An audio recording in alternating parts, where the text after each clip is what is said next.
Welcome, welcome, welcome to the week 3 video. A cheers and salute to all those who picked up their first or second victory this week, including yours truly.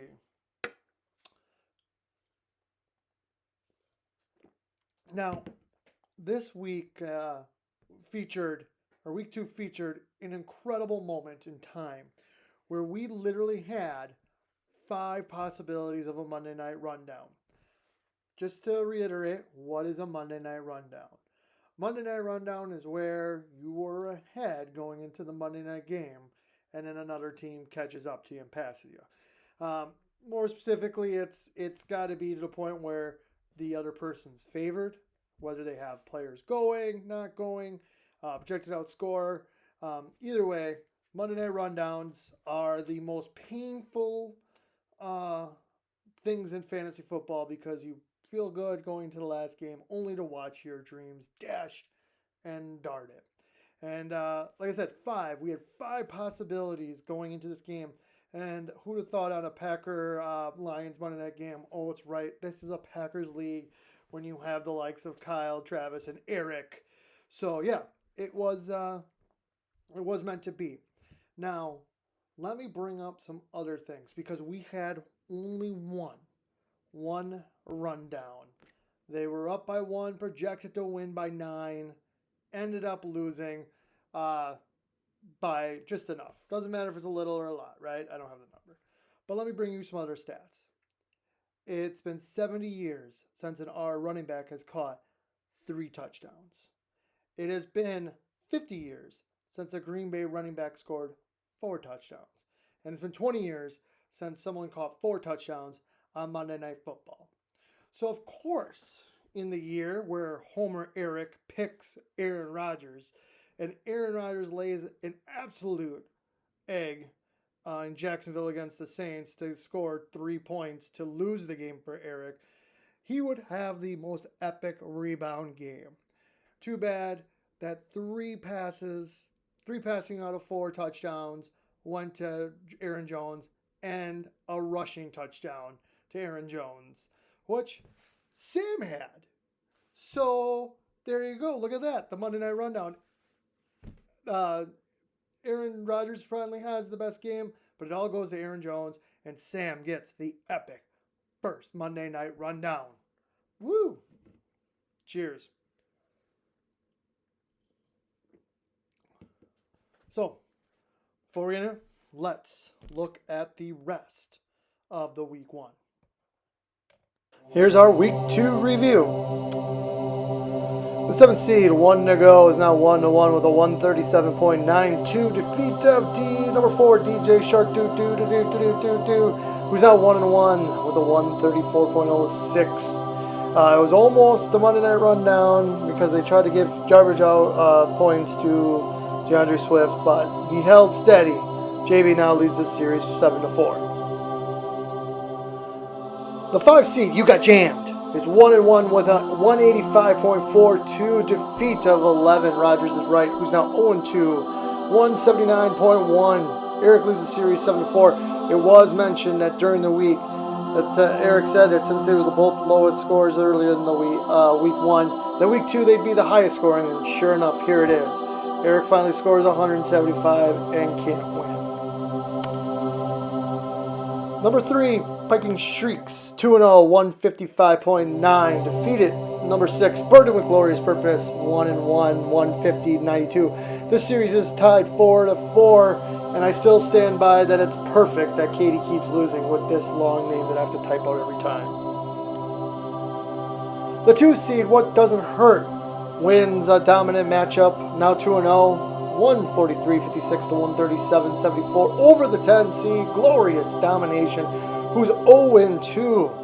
Such a tough place to be. Travis leads this series still, though, by 1 game at 10-9. The 1 seed, Hill of a Good Time, 2-0, enjoying her time on top of that hill. 139.6 to 74.98. She crushed me, and you just didn't score, Kara, who's now the 8th seed, Bucks and 6, 1-1. Kara still leads this series 2-1. 9 seed Tony Stank, 1-1 over the 12 seed Kevin's Famous Chili, who's now 1-2. The final score is 123-36 to 115.12. Series tied at 1-1. Congratulations, Adam. This is your 4th victory in the league, and this is your 3rd person you have beaten. So there it is. That's how we rounded out the week, and that's how we settled. Now it's time to get into our favorite segment. That's right. Here it is. Jonathan's What Did You Do? Quick review. Remember, week 1, Eric did not play Chase Edmonds, which cost him a victory. What were we in hold for week 2? Jonathan, take it away. Sam J, you shouldn't have chosen man, or you kind of won. What did you think? So, Sam J, if you didn't quite pick it up, you played Matt Ryan instead of Trevor Lawrence. You would have beaten Adam by a couple fractions of a point, and you would be 1-1, not 0-2. And Adam would be 0-2, not 1-1. But the woulda, shoulda, couldas. Now you've just been scolded by a 6-year-old in a fantasy football video by a 39-year-old man. Think about that. And if history has told us anything, that when you get scolded by Jonathan, you don't win the next week. So you could be possibly 0-3. But speaking of next week, let's get into it. Here is our week 2 review. Preview. Here it is. Like I said, the week 3 preview. It's the 7th seed, 1 to go. At 1-1, taking on the 2nd seed. What doesn't hurt? It was 2-0. Projected 140.77 to 139.44. JB does lead this series 11-9. The 3 seed, Piping Shrikes, at 2-0. Taking on the 5th seed, You Got Jammed. 1-1. Get these dogs off my property. 148.77 to 138.67. This series is tied at 6 apiece. The 8th seed, Bucks in 6, 1-1, projected at 135.35 versus the 4 seed, DJ Shark, who's 1-1, projected at 143.4. Bob has a commanding lead in this series, 7-3. It's the 11th seed, Rogers is right. 0-2 versus the 10th seed, Glorious Domination 0-2. I don't think I'd ever see this. These two at 0-2. 145.37 to 141.32 is the current projection. Eric does lead this series by a slim margin, 9-8. 12th seed, Kevin's Famous Chili, the other 3rd 0-2 team, taking on the top seed, 1 hill of a good time, 2-0. Husband and wife on top in 142.7 to 140.1. Sam J has not lost in this series. It is 3-0. Finally, the 9th seed, Tony Stank, 1-1, taking on the 6th seed, Burden with Glorious Purpose, more like Burden with the longest name possible to type. They're both 1-1. Very close game right now, 142.54 to 142.16. Adam does lead this series 1-0 though. So as we move on, there's in the past we've done investigations, we've done research, what the odds are making the playoffs at 0-2. This week we've got some special circumstances.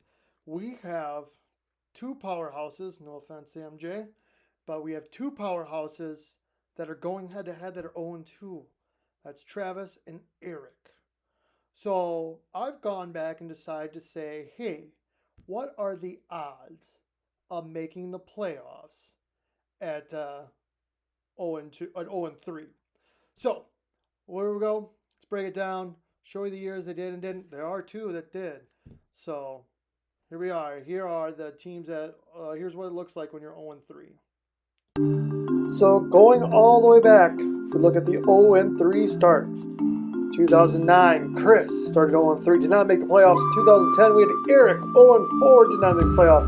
2011, we had 3, JB, Andy, Sam J, 0-3, 0-4, 0-5, none. Andy again in 2012, 0-4, did not. In 2013, we had an anomaly. Eric and Kyle were 0-3, but both made it.